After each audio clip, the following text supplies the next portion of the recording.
Mahigit 6 na oras na mula nang umusad ang andas ng Poong Jesus Nazareno. Alamin natin ang update ngayon sa traslasyon. Nasa Quezon Bridge ngayon si Mobile Journal Evan Tarinque. Evan, kumusta? Ano na bang sitwasyon dyan?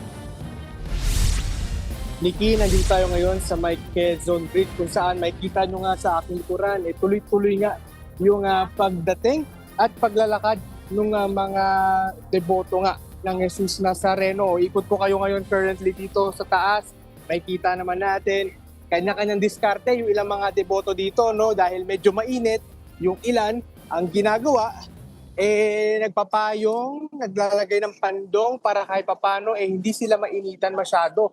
Dahil nga currently mainit at naglalagay din sila ng sapin para kahit papano nga yung ilan makapagpahinga. Bukod dyan, yung ilan naman na mga kapatid natin na kanina pa, no, early morning pa natin napapansin yung ganitong sitwasyon, no?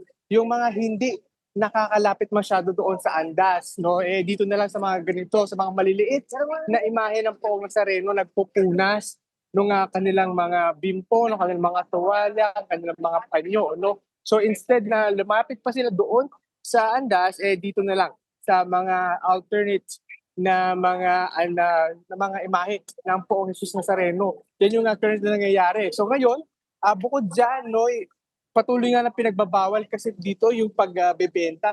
Pero sa ngayon makikita natin marami pa rin nagbebenta ng mga pagkain. At kanina nga meron pa tayo nakitang mga nagbebenta ng mga banana cue, pati na yung mga pusit na nasa stick, no, na pinagbabawal yan dahil since nakapa yung mga tao at yung karamihan nga tinatapon lang sa tabi-tabi yung mga stick, nagkakaroon ng sugat. No, yan ngayon napansin natin doon sa mga medical tents na ating napuntahan. Pero so far ngayon, maraming tao dito sa Quezon Bridge dahil itong baba kasi nito, no, ito yung Carlos Palanca Street kung saan dyan nga dadaan mamaya yung imahe ng Poon ng Jesus Nazareno. Nikki? Okay, yan ang express report ni Evan Tarinque. Mga kapatid, Nikki de Guzman po. Para sa pasada ng mga rumaratsyadang balita, mag-follow at mag-subscribe na sa social media pages ng News 5.